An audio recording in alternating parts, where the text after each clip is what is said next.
We are in Mammoth Cave. This is actually the longest cave in the world. It's over 412 miles of explored passageways. About 15 years ago, our scientists were noticing high levels of E. coli. Obviously, you don't want high levels of E. coli in this section of the cave where you bring in visitors. So we started looking for where that leak was. There was a manhole, and the sewer had plugged up, and the water found a way out of the sewer and found its way down through the ground and gotten here in the cave. Here in the cave, we've got a Kentucky cave shrimp, 2 species of fish, there's one, and crayfish.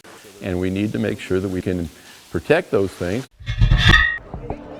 Parks often operate like small cities, and they need to be maintained properly.